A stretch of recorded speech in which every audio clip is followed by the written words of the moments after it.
kuwo wonke lama rape, there's a guy hlala next to yasekhaya lo bengibheka ngifaka imina ngaphansi. There's a cousin brother. Ebona, when it comes to lawyer, I don't even know how to say it. Ukuthi ngithi he's my cousin brother. Umfundisi. Now uzongitshela ukuthi una 30 years umfundisi. If ngifuna ukuhamba ngiyokuvulela icase, I can go. Benganidi ipermission yakho.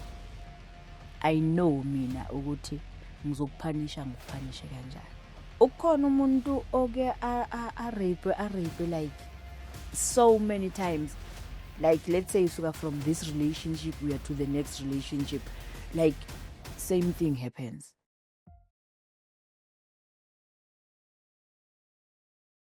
Mama, how are you? I'm good, and you? I'm good. I like your outfit. Thank you.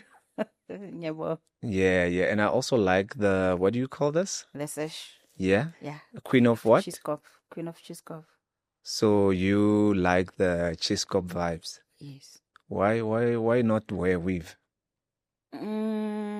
Abantu abaningi besifazane bayasaba ukususa inwele, ne? So I used to have inwele enkulu. Ngangibamba iphondo until my husband passed away in 2014. So they had to ukuthi bangigonde inwele, and mabengigonda like saba ibrush, then ngadaya like ngisaba ukuphumela ngaphandle. Then mangiloku ngidayile, mangiloku ngihamba estradeni, people will be like, no, why ungavele ugonde iCheeskop vele, because njengoba udayile blonde siyalibona ukhakhayi lwakho yabo. So I was like, oh okay, let me just try ngigonde. Fine. Ngagonda. Since lokho wherever I go, people be like, yo, ayisakufanele iCheeskop. Abanye baze bangibize nje estradeni, but yo sis sithanda nje iCheeskop. Like you represent ubunatural bakho. So I decided, good, you know what, let me call myself Queen of Cheeskop. Wow. Yes. Wow, that's incredible.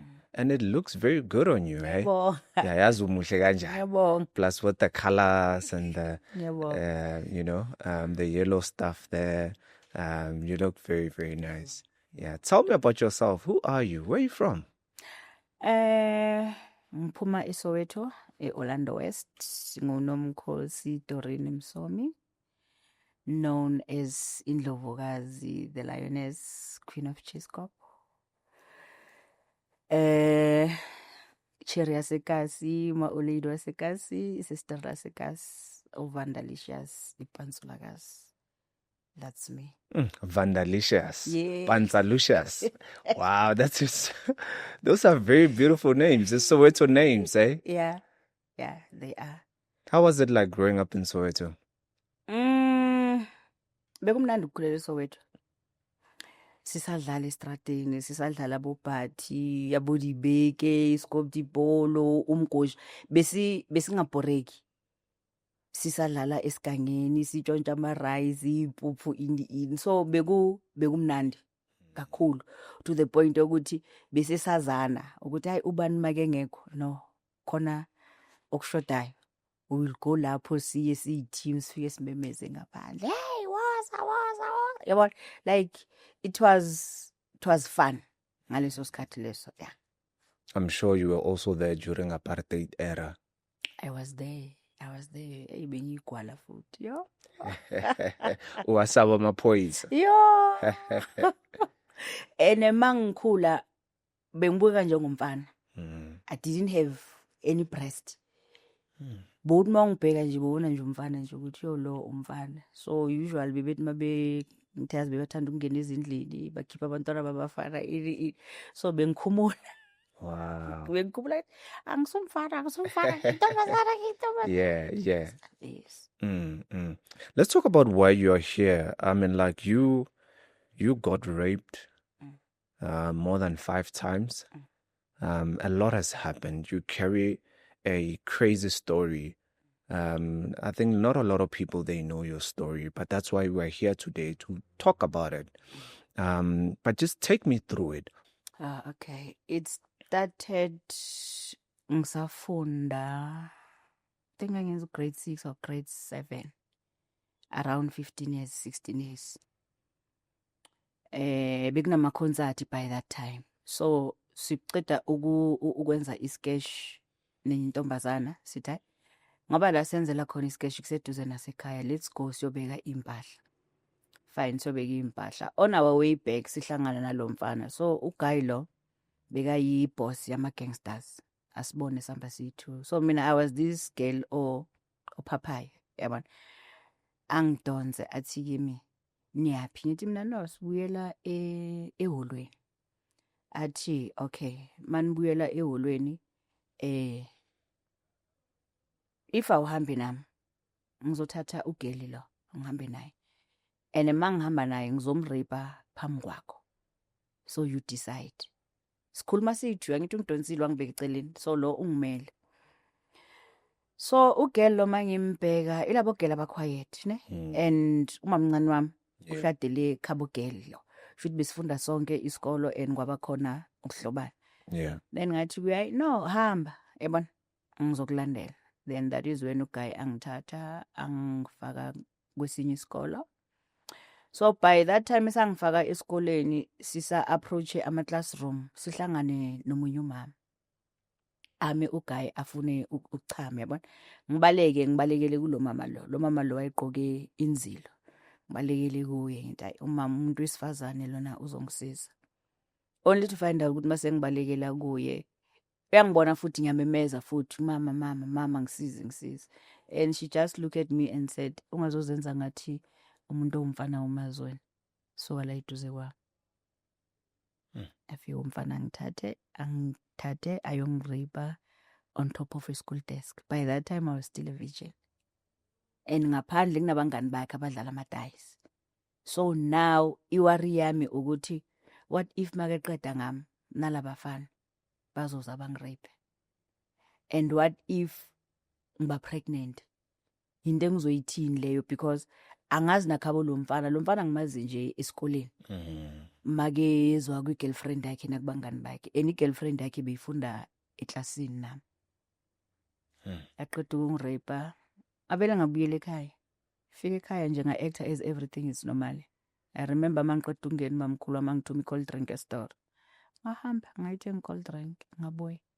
Ngase kushaya isikhathi sokugeza, that is when I felt something now ukuthi kambe this thing happened kimi emini, like ngiyageza ukuthi ngathi ngiyamsusa phezu kwami, because now everything is coming back to me ukuthi yo wangenza so now ngizokwenza njani ngamambela if ngiba pregnant, ngikhombe kuphi. And umama mbeka shaya strong, abona ukuthi yo kuzoba pregnant la, kuzoba ihlazo, yabona futhi mawuba pregnant usesemncane ukuthi athi la kuzoba ihlazo. Then this thing happened on a Saturday. Monday ngayo esikoleni, the whole school knew, but another version of a story. He said to them, ngimsejusile. No way. I'm telling you. Ngathi mangifika eklasini ngabona mawungena esikoleni man, you can see ama-student yabona bakubhekile, yabona nje ukuthi there is something abayikhulumayo, yabona. Until ngize ngifike eklasini, mangifika eklasini everyone was like, even no girlfriend loyo wakhona, dala vele ngikubona ukuthi umuntu wami uyamfuna ini. I'm like, ngicela ningibuzeni ukuthi what happened. Angazi ukuthi utheni kini, but ngicela ningibuzeni. Tema ngihlala edeskini, vele ngifike ngangena ngahlala, and I was like facing down, like angifuna nokuthi ngibonakale ebusweni, but I could hear them bakhuluma. Until ngize ngisukuma ngithi, you know what, ukuze yonke lento stop, let me go to one of the teachers. She was a well-known teacher bemsaba. No, ithi ngihambe ngikuye ngiyokhuluma naye so that yonke lento izophela. And then they started ukuthi bathule. Kanti it was a start of nawo lamanye ama-rape until afike ku-8. Then the guy was next door, masibhekelele i-TV bekangifaka iminwe ngaphansi. That is being called rape. Let's go back a little bit. The first incident at school, when you told the teachers, did they not try to take action or maybe suspend them from school? Njengoba ngisho ngithi I wanted to tell one of the teachers ne ngithe mangibatshela lokho because she was a well-known teacher ukuthi uyashaya azange basakhuluma. I didn't even go and report kuye because bonke abotishela balapha esikoleni bebemsaba lo mfana bekathi make ngenile make ngena athi phumana emaklasini hambani emakhaya, no one would stop him. No one would stop him. So he was that kind of a guy, Yes. young learner who's naughty. Akafundi nasesikoleni leso, ufunda kwesinye isikolo. So makeze la usuke eze kwi-girlfriend or usuke azovurvaya phela. Yilaba bakufaka ipoti so ngathi Yes. bahamba nama okapi. Yes. Yes. Hey, Yes. mara bafana. And besimazi vele ukuthi he was a violent person because bekathi noma makelanda i-girlfriend yakhe ayilanda eklasini. I-girlfriend mayingafuni bekuvele kukhala impama khona lapho. And we will scream siyaphuma ngaleso sikhathi leso. We will scream siphume sibashiye beyi-2 because akekho onamandla ukuthi ambambe bekangakwenza anything at any time. And he was even capable of killing a person. Like umbhekile, you know, there are these people that mawumbhekile umbona ukuthi eish lo angifuna nokukhuluma angifuni ukwenza anything. So he was that kind of a guy. That time you were doing grade band. I'm sure at the time it was standard. Yeah, I think standard 6, standard 7. Yeah, standard 6, standard 7 lapho. Because njengoba ngisho ngithi ngaleso sikhathi leso I was still like a virgin. No kudata umfana bengizomdata just because mhlambe ngimbona umuntu ogqoka smart, oclean, all those things. But engqondweni yami intimacy beyingekho total. The only thing nje beyingishaya ukuthi yo sengihamba nesiso loya mama loyana like uyongibulala. So that's one of the things ezenza ukuthi not being sexual active because ngisaba ukuthi ngizoba pregnant ngisafunda isikole. And ngaleso sikhathi leso bese ngihamba ne-family planning ngitshontsha thathe ikhadi ngilifake phakathi kweyincwadi yabona hamba nje family planning iziyele ngibuye khona enye body lotion esasijwayele ukuyigcobisa esikoleni. Yazi masifika esikoleni mos sifaka ama-Vaseline sifaka ama-lip gloss into nje ezinuka kamnandi yabona. yebo. I-hiding place bekuba yi-school bag. Yonke into boyenza boyifihle e-school bag here. Nini umama makethi mhlambe ngithi ngingena ekamerweni incwadi zami zithuliwe phezu kombhede. Nazi lezi zinto engizifihlile uthatha uzibekele eceleni. So prevent ne? Like you can't even answer because wenza izinto ezenziwa i-same age group yakho. Kumzali wakho you'll remain a child even though uzizwa ukuthi but manje umzimba wami so changeile sengingena kwesinye isigaba. You understand? So wathula wangamtshela umama wakho ukuthi phela kwenzeke so because bowusaba ukuthi uzokushaya too much. Couldn't. Sure. I couldn't. And ngaleso sikhathi leso futhi umama bengingahlali naye. Umama bekahlala eOrlando, mina bengihlala ekhaya nomamkhulu. So even nomamkhulu I couldn't. Because nami benga-understand kahle ukuthi yini le angenze yona, but one thing that I knew ukuthi akumelanga ayenze.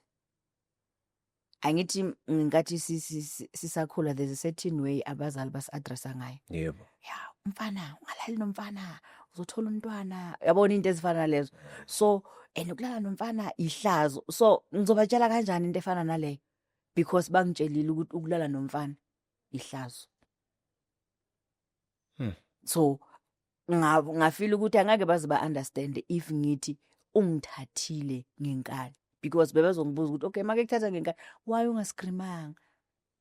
Even sengimdala angikwazi ukuscreama nginokuzibuza izinto eziningi yo mabe ngangibamba inkuzi ngizoscreama angikwazi.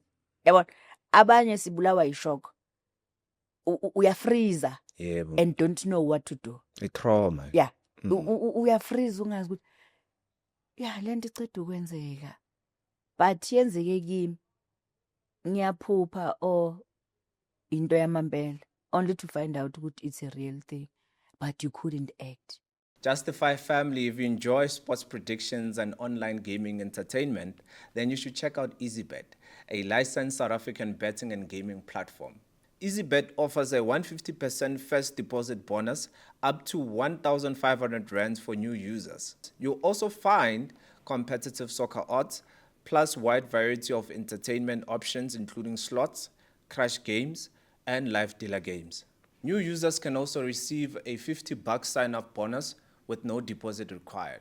To get started, sign up today and use the promo code CAST50 to claim your $50 welcome bonus.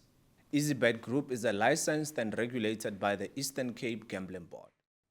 So you kept on moving on with your life. You kept quiet. Your mom didn't know anything about this incident.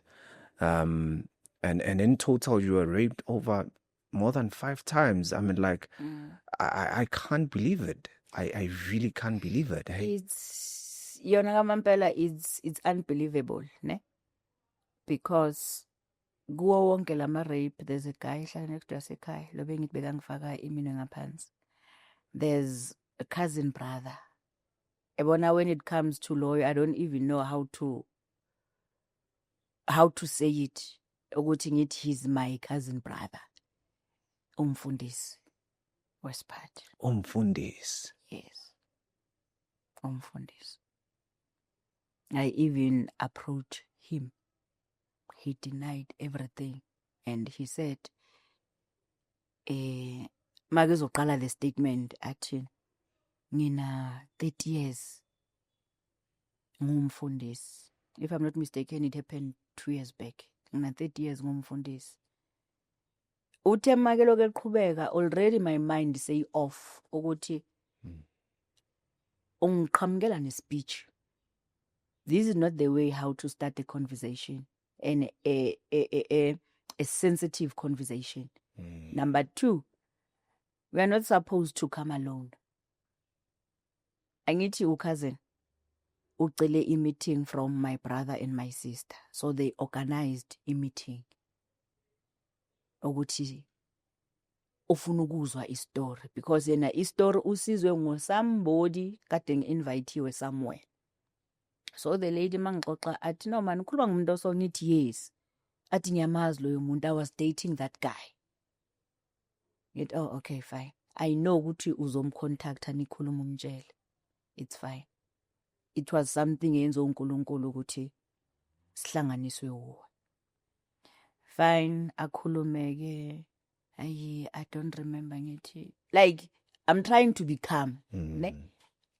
Ngikwatile, I'm furious, I'm angry. Then abantwana basekhaya but no Tina, we are here to listen. Remember, he's our brother, you are our sister. But no, if nisafuna ukuqhubeka ngobuhlobo benu, continue. Mina, he's not a relative yami.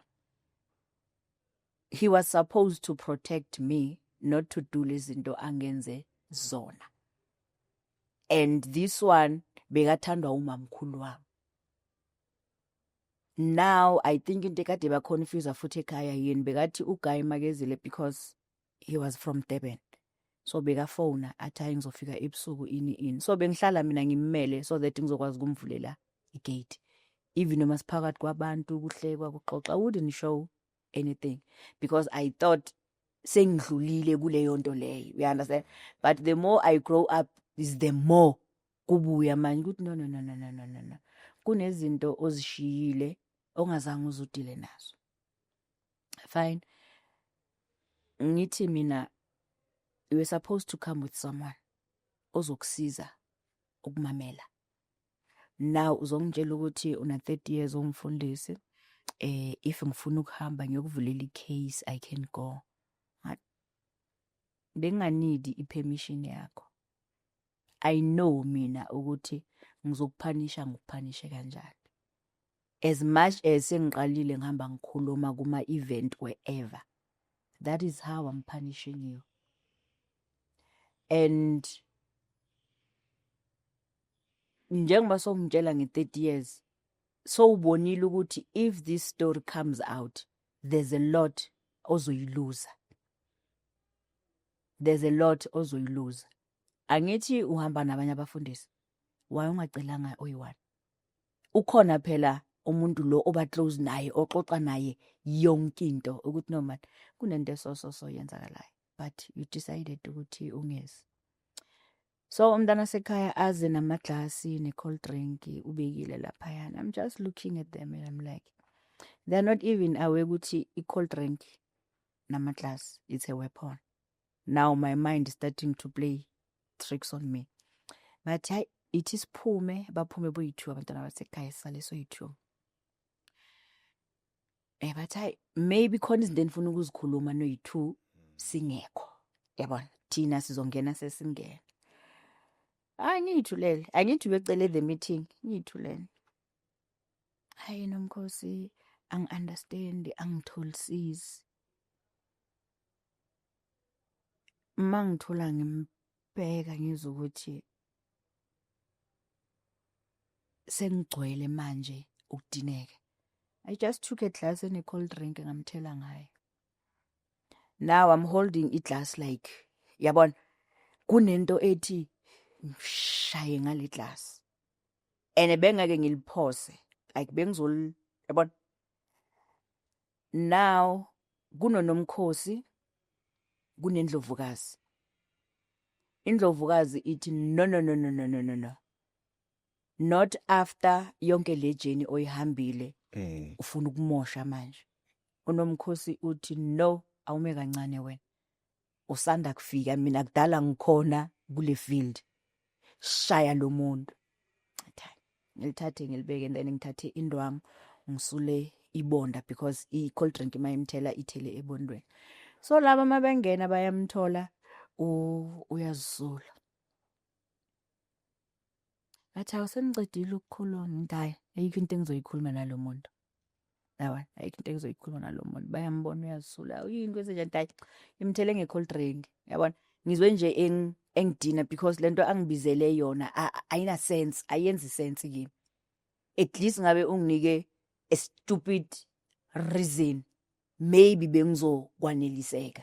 We understand. So now he's acting like a victim and he's a perpetrator. Ngaleso sikhathi leso anginaso isikhathi soku-entertaina nalo muntu. Mina what I wanted ukuthi vele nami ngimbone ngelanga ngimtshele emehlweni angezwa sekezwa ngabantu. Then I just took my bag. Aphuma imoto yakhe ipakile ngaphandle. UNomkhosi futhi nendlovukazi.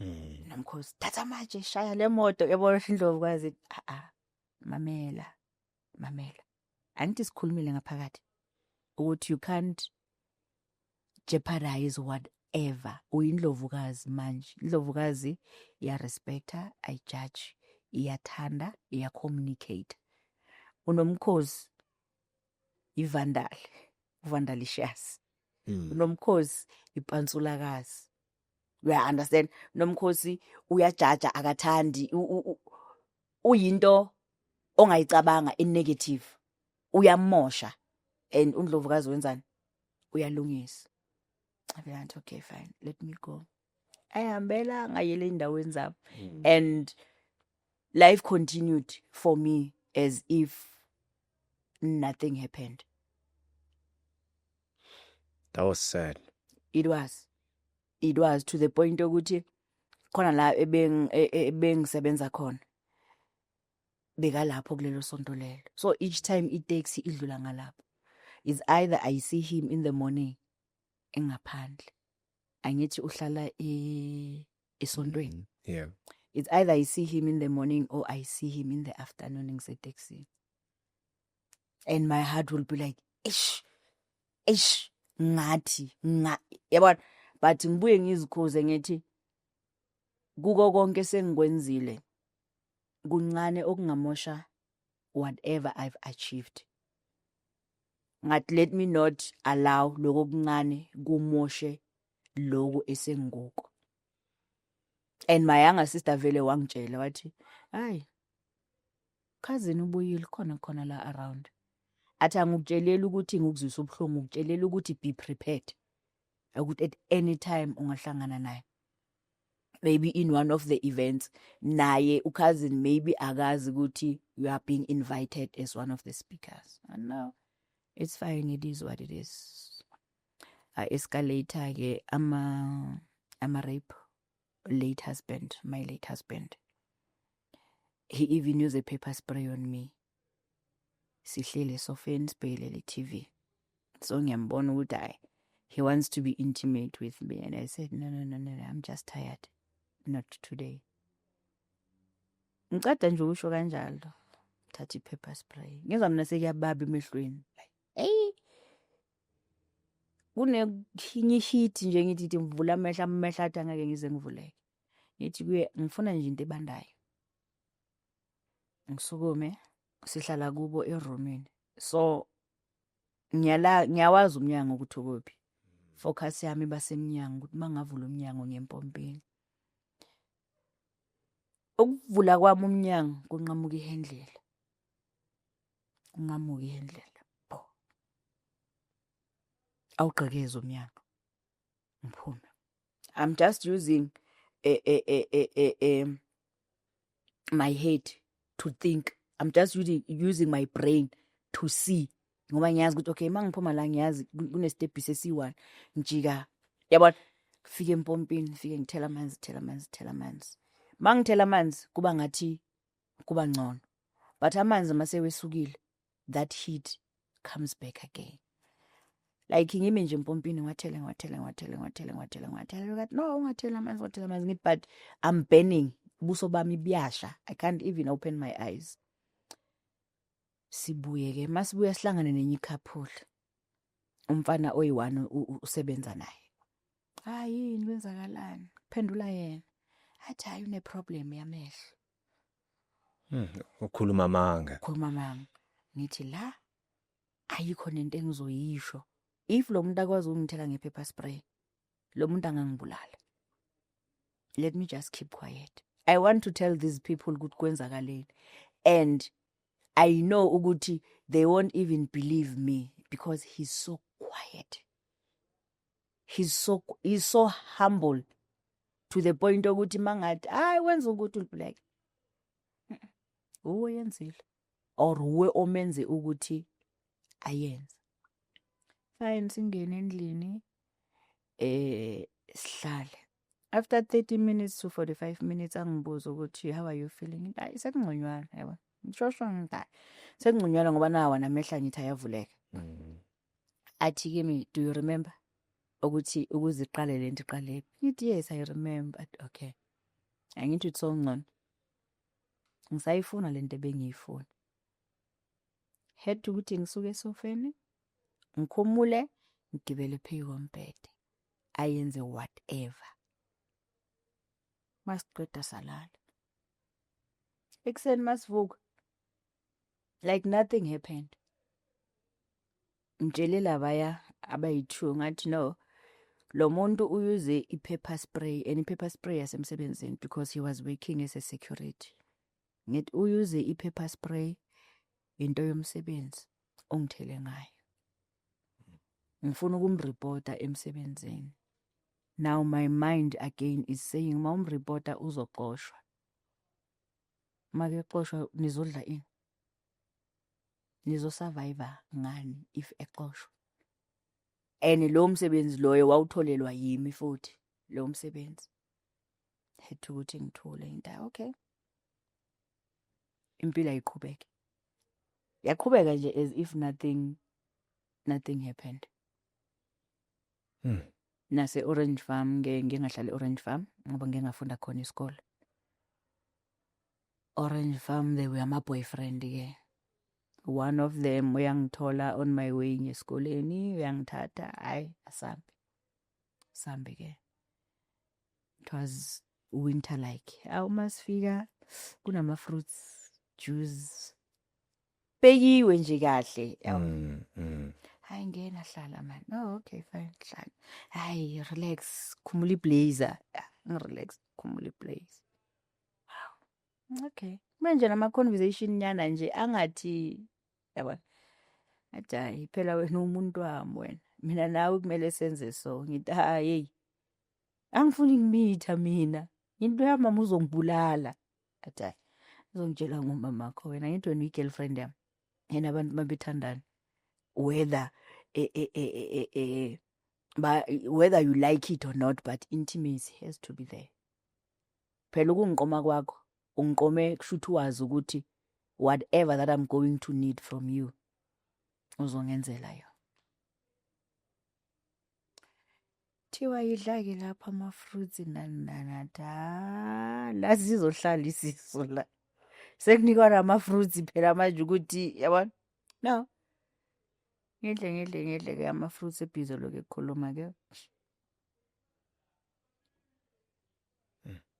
I wouldn't even say quality sex because I didn't agree. Remember, siyi-2 uvaliwe futhi. Fine, athi maseke qedile athi hayi sukuma ugqoka. Ngigqoke. Ayikho phela into engizoyisho ngithi. And by that time ngangisese umuntu onokusaba. Ngifika ekhaya isikhathi engijwayele ukufika ngasekhaya sesidlulile sisishayile. Mangiqeda ukungena. Mama mavala umnyango. Ngiyashaywa. Angikwazi nokusho ukuthi hey kwenzeka ukuthi that is why ngilate. Ngiyashaywa. Ngishaywe. Okay, fine. Ene ngibeka amabhodo. Qhubeka impilo. Omunye uyangithatha naye. He was a guy that I was dating.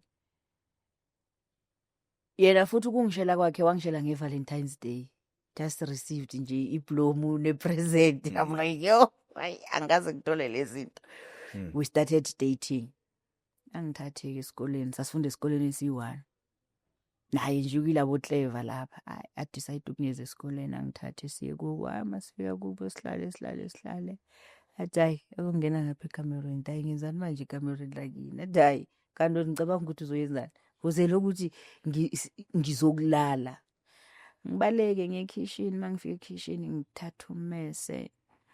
Bangithatha ummese ngithi, bangamgwaza lo muntu. Ngizothi kubo ngene kanjani? And ngizothi ngimgwazeleni. And what if ngiyamgwaza uyalimala or uyafa? Now ngizobe senginamacala angilandelayo. Okay, girl. Submit. Had to. So all these people were people who were closer to me. Ngaphandle kwalo obeka a gangster. That is how the rape ayenzeka.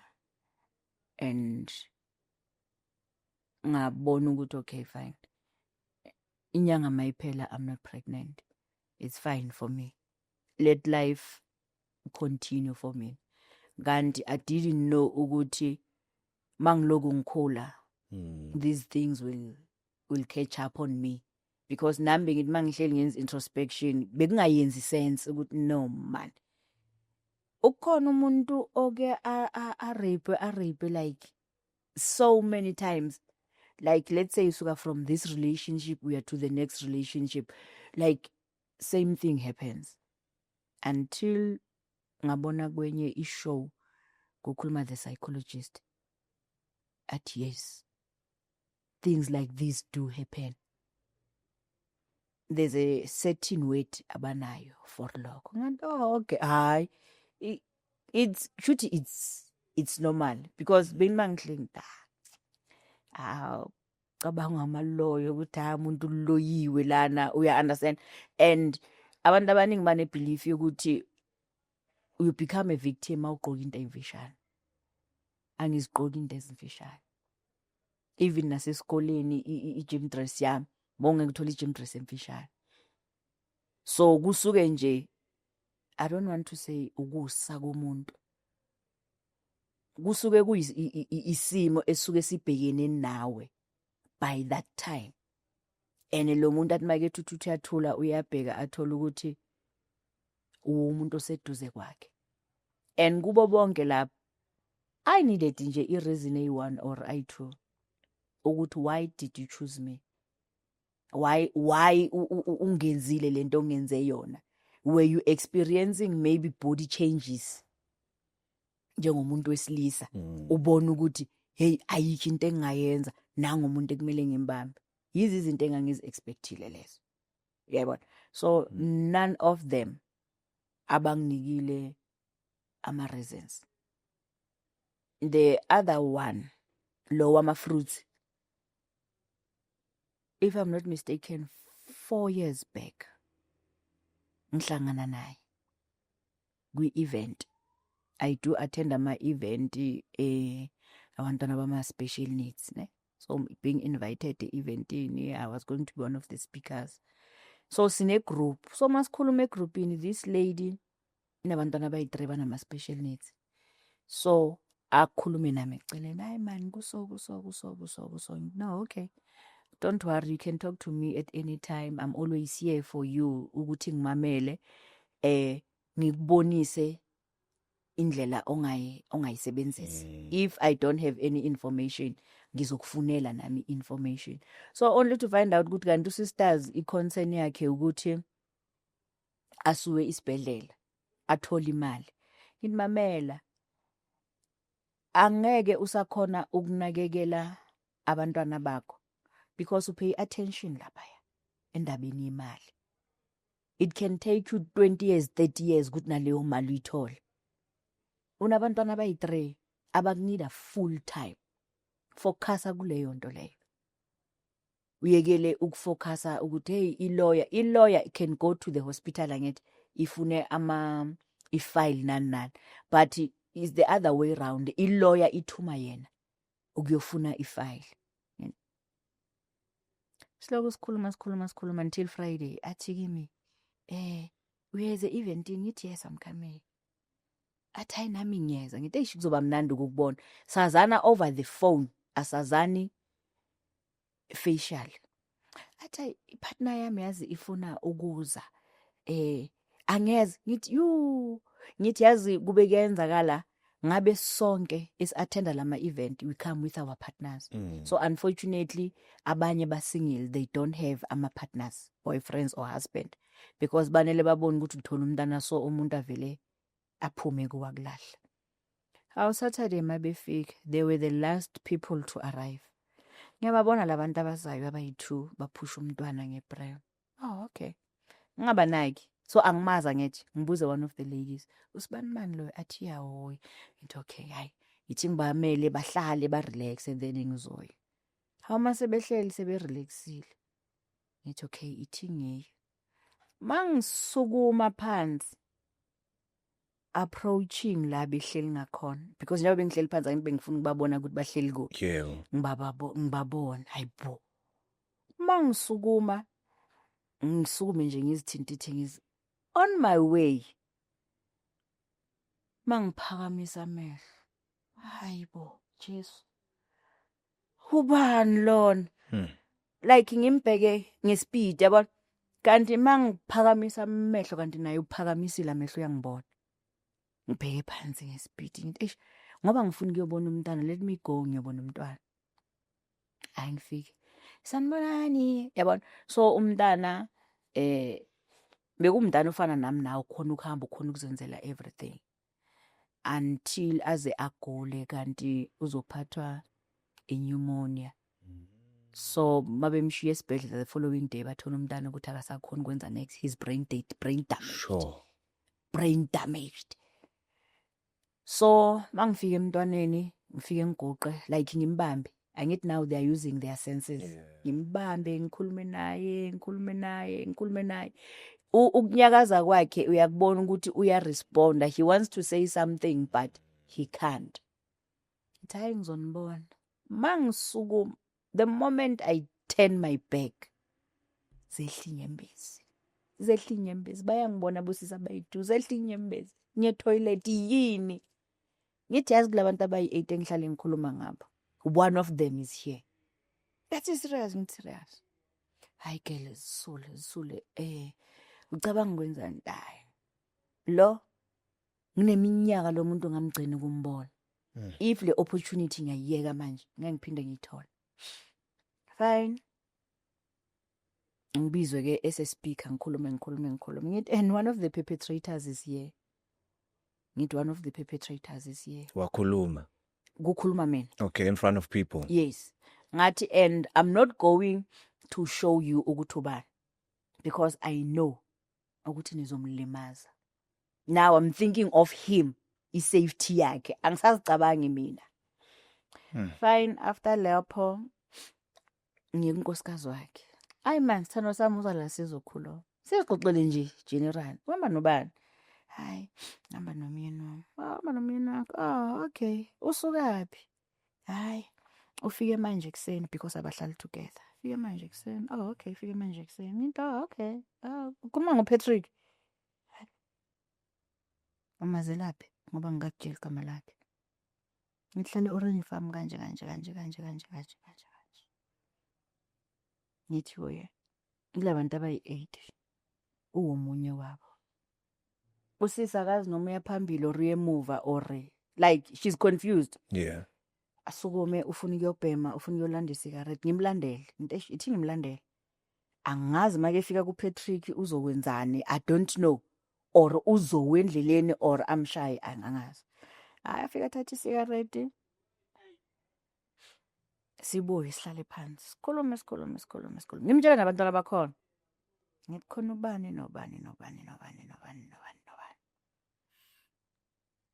Athi cabanga ngwenza ngathi ngicabanga umlanda. Athi mbizi. And ngifuna umtshele phambi kwami umlanda. Sondela. Sibize nomunye usisi. Ethe baba, oh makezi. Athi awuDorini kunjani? Umfazi ambheka athi. Wazelaphi? Umazelaphi manje ukuthi uDorini? Athi no bengifunda naye. Ukhuluma amanga ne? Bengifunda naye. Ithi hayi phethe mamela. Ngiyakhumbula ukuthi wangenzani. Wazothenga ama-fruits, waba ne-cold drink. Like ufuna ukunga there's no use, there's no need. Khuluma iqiniso. There's no use, there's no need ukuthi uze uphike. Labantu abakhona it's because bafuna ukuzwa. Already njengoba bengisuka nonkosikazi wakho ngikhulumile naye. And if I knew ukuthi make ekhuluma ngepartner she was talking about you. Ngabe mhlambe azange ngize ngibe ne-conversation naye. That is why I've decided ukuthi ithi ngitshela unkosikazi wakho. So that ikusasa mangiqhubeka ngikhuluma naye. Ngingabi kude kuye because ngizobe nginalento ukuthi yo lona umuntu kaPatrick Moso and akusi girlfriend unkosikazi. Ngathi angifunanga ukuthi kusasa ngikuthele ngenye indlela ngoba mina kune issue enginayo wena which you don't know about it. Hayi Dorini, hayi ini mina into ebengifuna ukukutshela yona ngikutshelile yona. Kuzophuma kuwe ukuthi wena uthini. And at the moment aloku aphika I started manje ngiba ngathi my voice iyaphakama. So uyakwata manje. Yeah, then people started yabona ukuthi babheke. Ngiyazi ukuthi and njengoba ngikwata so ngathi ngambamba ngamawashi. Yabona so ngithi ngikhuluma into ebengifuna ukuyikhuluma sengiqedile. Ngitshele usisters ngithi mamela if usafuna ukuphinda ukhulume nami it's fine. If awusafuni futhi it's fine. Lento ifike kuwe as a shock. Ne? Maybe usanida ukuyi processor or fine the event iphele. uPatrick sekagijima emva kwami manje. Hayi Dorini, sesiyahamba, sicela usirequestele ini ngithi no. The way so actor ngakhona it shows ukuthi kune guilt edlayo. Uhamba nonkosikazi wakho. Me and you asisadatani. The last time we dated, it was the last time when you raped me. Because emva kwalokho azange uphinde ubuye uze kimi. So it means ukuthi vele kwakuyinto wawufuna ukuyenza vele. Wawungangithandi, wawuze nje ngoba wawungihalele, that's it. Bakhona abantu abanama data who can request for you. but uyabayeka ugijima uza kimi. Ngathi okay fine. Ngizokurequestela. That time sengikhuluma nenhliziyo yami. Ngithi uNkulunkulu, if this is a way of you doing things, if this is another way of you testing me, it's fine. Angithi ungiphile lento engangiyicela all along ukuthi ngihlangane na these perpetrators. Now sekafuna usizo kimi. Let me request for him.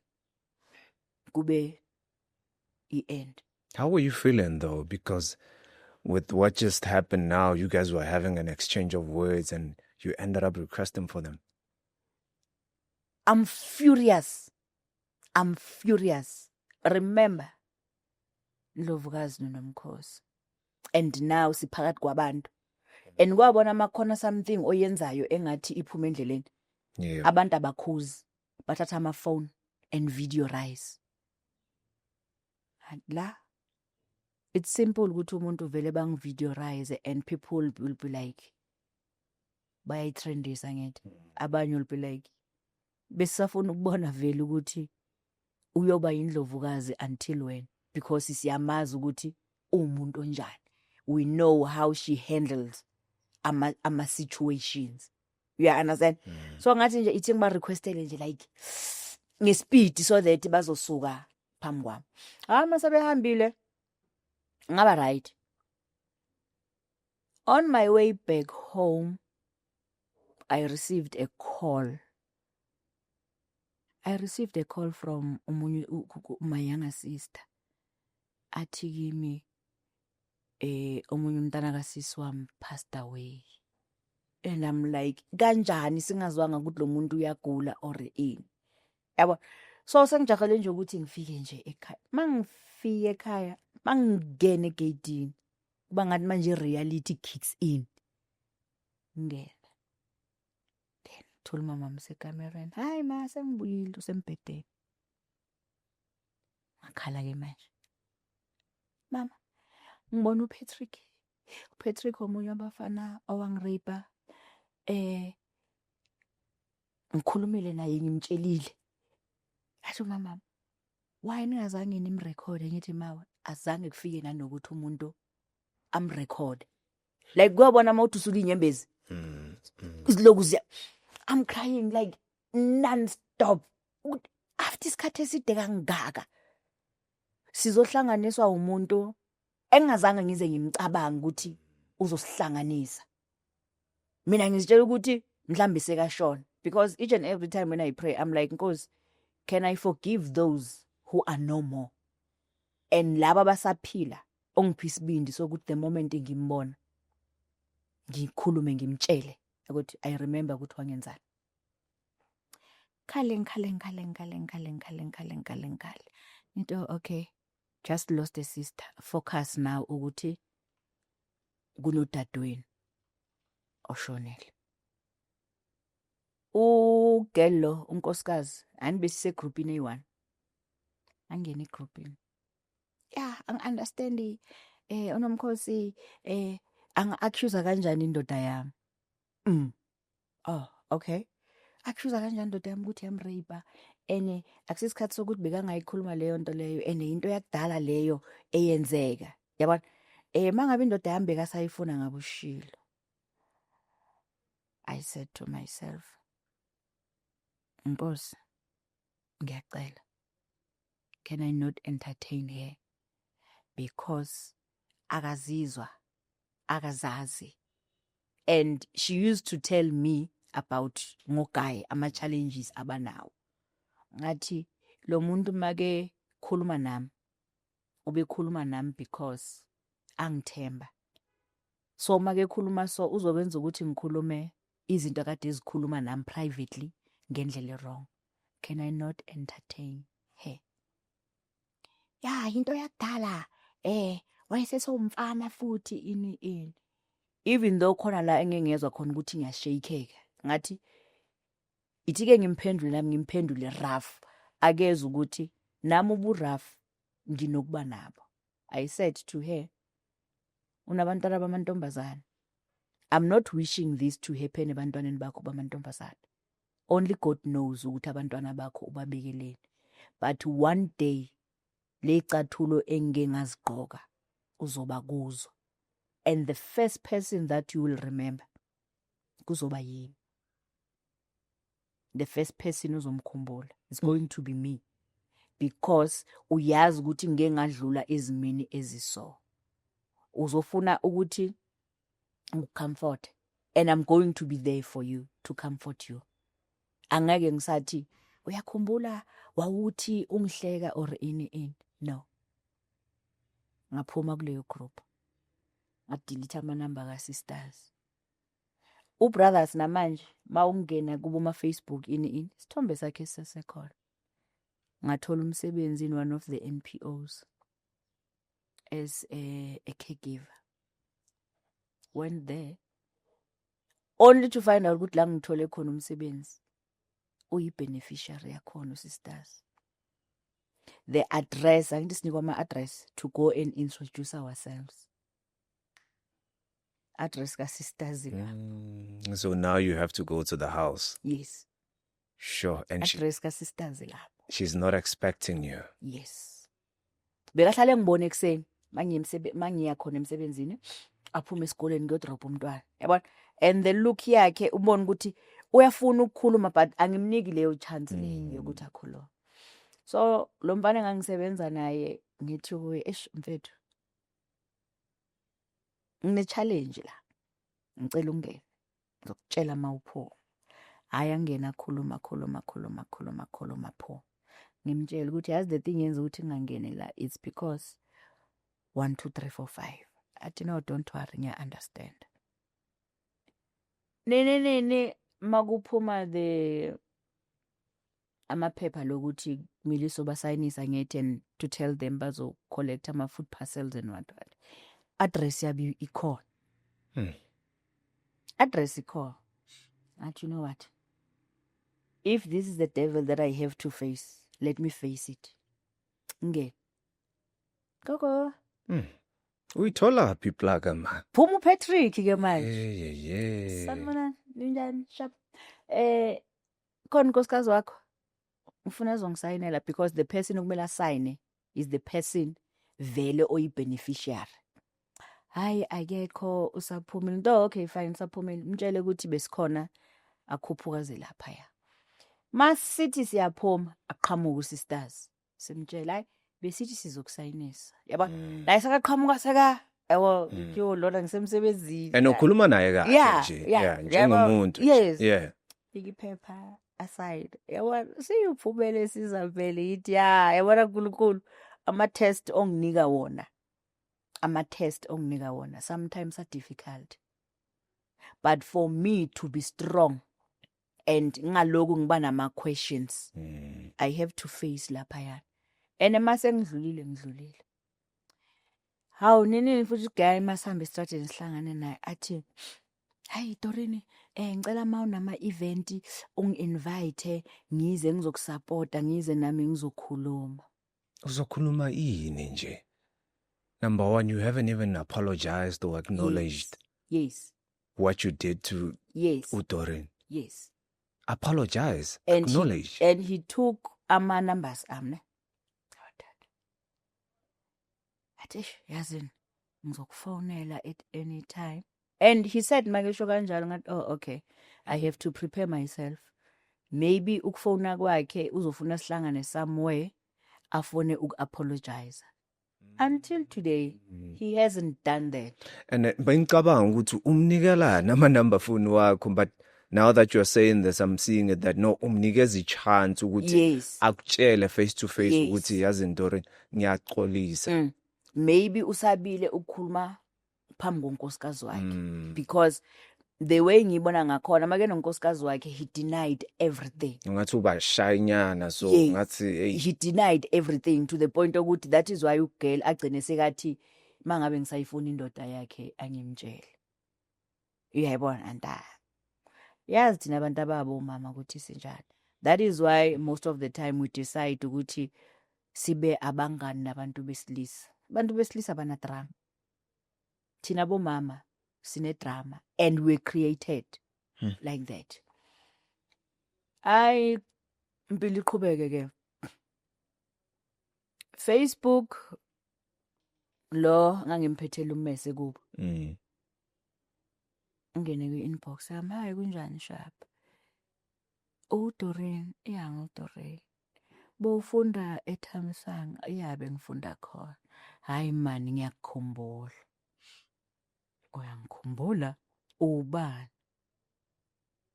Angithumela isithombe sami ngisafake i-uniform yesikolo. Yazi umuntu mawumbhekile innocent and innocent face. Ngithi mina kuye, "Oh, ubani?" Athi hayi uKhada. Ngithi damn it. Mnika amanamba ami WhatsApp. Let's talk via WhatsApp.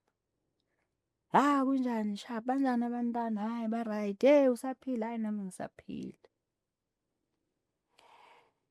Into ebeyihleli la izifika ihlale la. Thumele i-message. Khada. Ngiyakhumbula wangirape kini. Engikwatisayo nengizwisa ubuhlungu. Unezithombe zami ezi-2 ngifake i-uniform yesikolo. Lezo izithombe lezo noma ngathiwa ngikhipha i-album, I don't have those pictures.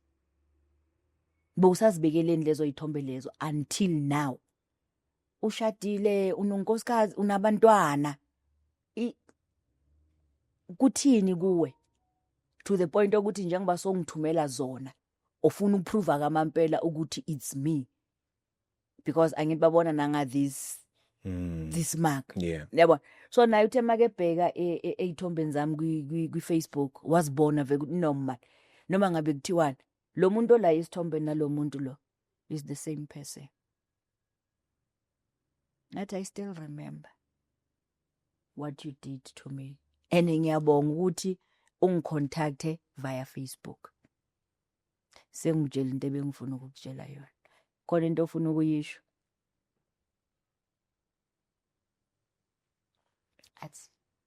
Kept quiet. Ayikho into engifuna ukuyisho. No apology. Yes, ayikho into engifuna ukuyisho.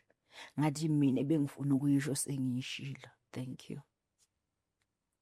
Those pictures I even showed the guy that I'm dating because he knows everything. Athi kunomuntu ongicontactile bheka umthumelele izithombe. Athi hayibo. Izithombe nawe othi awusenazo. Bekasazibekeleni. Like uzibeke kuphi because by that time ama cell phone bewangekho. Cell phones were not there. Usazibekile like uzibekele ini. I still have those pictures namanje. Like ngiyathanda ngizibheke ngithi kambe umuntu ke wabangaka bafowuni. He never contacted me.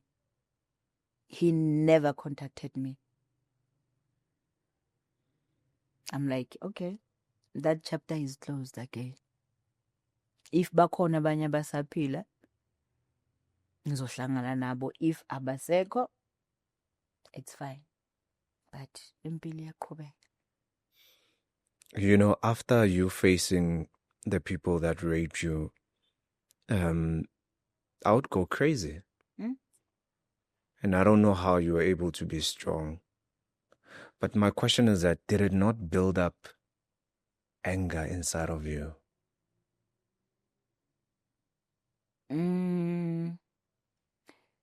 Firstly, I didn't understand.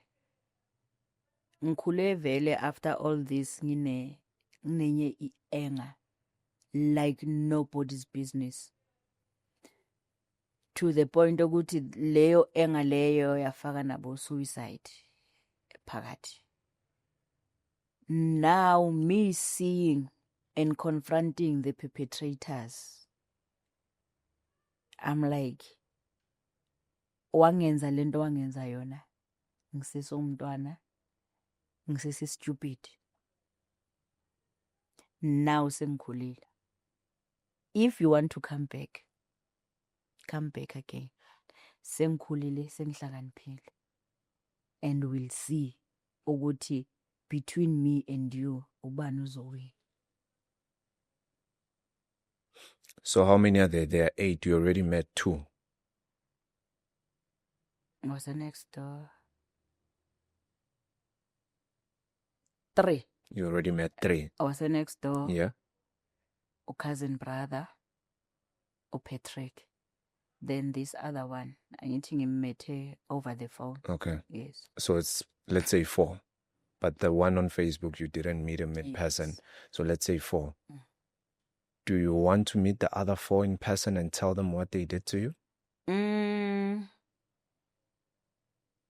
Leyo angifuni I don't know the answer, but ngizodila nayo mase kufike leso sikhathi leso, because I don't want to plan on something engayazi ukuthi izokwenzeka or angeke ize yenzeke. You understand njengoba ngishilo ngithi maybe abanye sebashona, so I don't want to, but isikhathi masifikile, as much as laba engihlangane nabo yokuthatha isikhathi eside ukuthi ngihlangane nabo, because bengihamba ama-social worker, psychologist and what, so bewajwayele ukungibuza ukuthi ufisa ini. Ngithi no, you know, bengenza example ngokuthi I've got iletter engiyibhalile ngiyifake kwi-envelope, so now i-envelope angikayivali, ngizoyivala the day ngihlangana naloyo muntu loyo. We understand? So ama-envelope avuliwe azovaleka uma loyo muntu loyo sengenzeni sengihlangene naye. Then I would go back again, because before ngizohlangana nabo laba, I would ask, I have friends about my social work. No man, unento so. They will remind me, do you remember ukuthi bohlala uthini? Unama envelope ofuna ukwavala, but ufuna ukwavala ngoba so udilile naleyo issue leyo. This is the time. Yabo, but it's happening ngalesikhathi lesi sengi comfortable, sengihleli ngasazitshelanga ukuthi anything will happen. But this is the time. Remember, you plan, God decides. Wow. Wow, you're so You strong, plan, man. God decides. And there is this verse, Jeremiah 29 verse 11. That's the only verse that I know. Yeah. Because see, young sebenze. That verse says, I'm not here to harm you, but I'm here to prosper you. Ngithi mangikhuluma ebantwini okwenzakalayo empilweni zethu angeke kuhlale kukuhle, khona la kuzoba kubi khona. History yami iyabheda, imfishi abantu abaningi abayi-understand, but me sitting down and doing the introspection, I'm like, no man, kunento ekumele ngiyifunde la. We understand. Kunento ekumele ngiyifunde. There is this thing ekumele ngiyikhulume ebantwini, but I don't know ukuthi yini.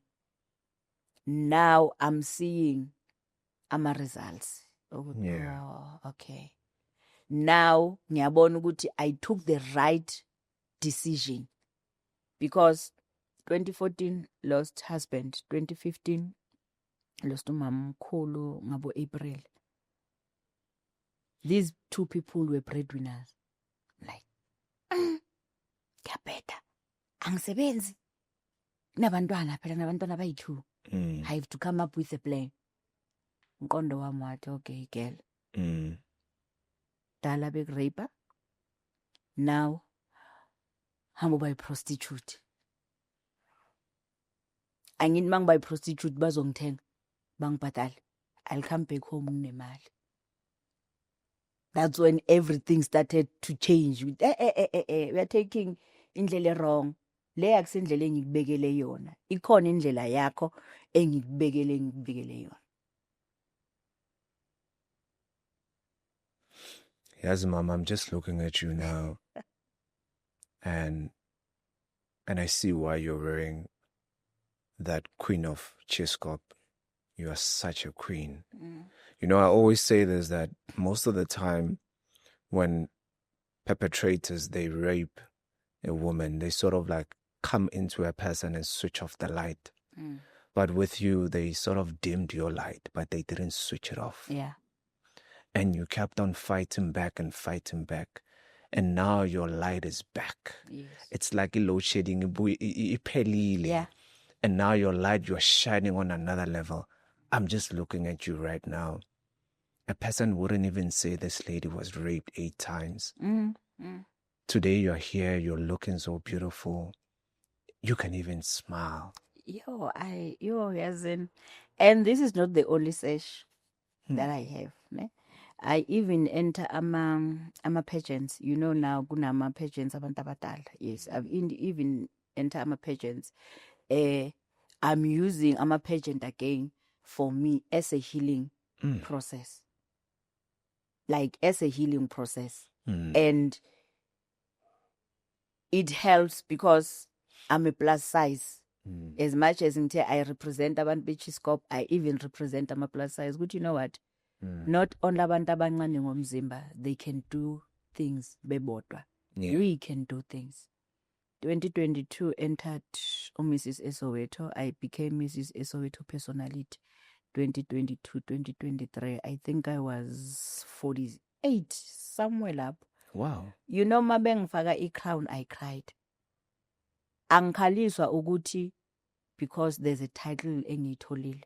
Ngikhaliswa i-crown abangifaka yona. I'm like, sengimdala sengingaka, this is my first time wearing a crown. Angikaze ngiyifake anywhere. Then last year, I've won again Mrs. Soweto humanitarian. Yes, humanitarian 2024-2025. Then Miss Diva Tribalizer, charity leyo. Then I won again Miss Diva, Mom, Queen of Diamond. Yeah, man. So people will be like, yo, yes, from la uphuma khona until la ukhona. Tina, we can see ama results. Mina, I'm like, for me, angiboni lento abayibonayo. Yeah. Mina, I'm just doing what I feel like. Ukuthi, you know what? Manguthi ngelaphayana, let me go laphayana. And ukuthi abantu babona ama results, it makes me proud. Yabona? Noma umuntu engibulisa, Ndlovukazi, Queen of Chiscop. I'm like, oh, okay. Let me come back. Uyangazi lo muntu, you understand? Yeah. Uyangazi. Mawuzothi nomkhosi, okay. Lo akayazi lento engiyenzayo. Mawuzothi Dorini, lo bengifunda naye isikolo ke lo.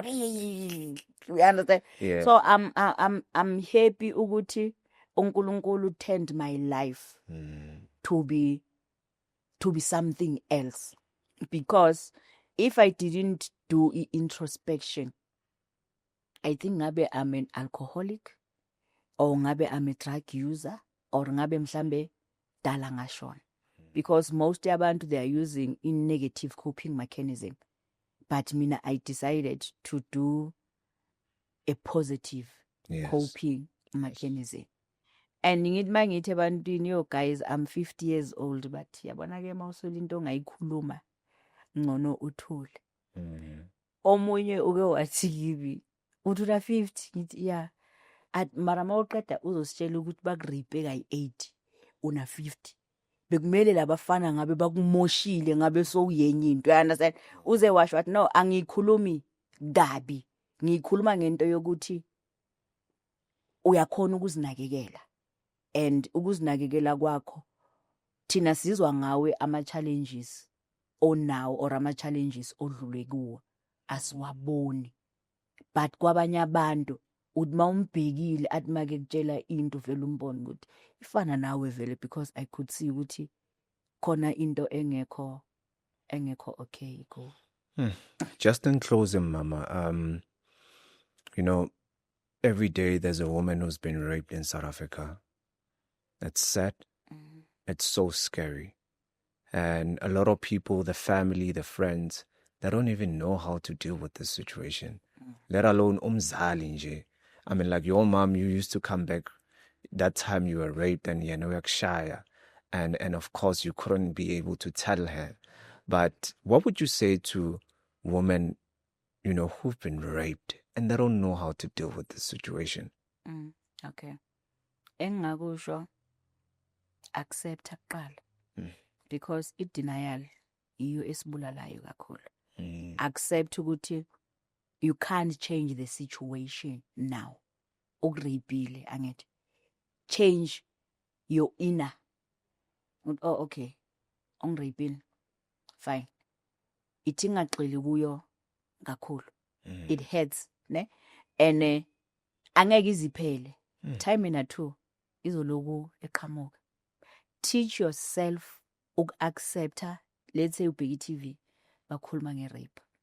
Ukuthi legama leli lizohlala livela at any time. Because the moment unga-accepti makhona umuntu olikhulumayo, uyabona, uzo break her down. Abantu banga understand, bakubuza ukuthi what is wrong, what is happening. You can't even say because usaba ukujudgwa. Accept. Have a book ozobhala kuyo ama feelings akho, ama thoughts akho.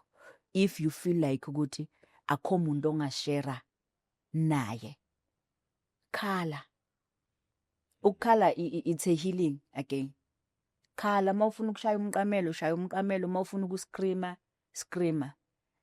Listen to music. Do something ekwenza ufile special. Ekwenza ufile ujabule. And forget about the negative things. And if you see the perpetrator, don't look down. Mbheke so emehlweni. Because yena at the end of the day, he will behave as if ngathi ukhohliwe ukuthi ukwenzeni. Kanti he remembers everything. Good long ngamenza into so. Now ufuna make qhamuka ubheke phansi. Ungabheki phansi. Go out, thatha amanzi ugeze, ye mall, ivakasha, do something ezoletha a positive energy to you. Talk. Find someone. Have a book. Ubhale. Incwadi angeke izikuphikise. Rather than a person ozothi mawuthi usibanibani ongireyipile athi angeke loyana angeke azakureyiphe loyana uhleka ngisho ukushaya impukane ngaba bambona mhlambe efaka isuit or maybe a down to earth person. Ngiyabonga Sis Doreen. By the way, sorry, Queen of Chiefscope. Yeah, ngiyabonga so much. Thank you a lot. Thank you for your braveness. Not a lot of people can come out and speak about, this sad incidents that have taken place. I mean, like with you, they took place probably more than 30 years ago. Yes. And you're still talking about them today, inspiring other women. But thank you. Thank you so much for your time. Thank you so much. Bonga mina. Yeah, bonga. Bonga mina.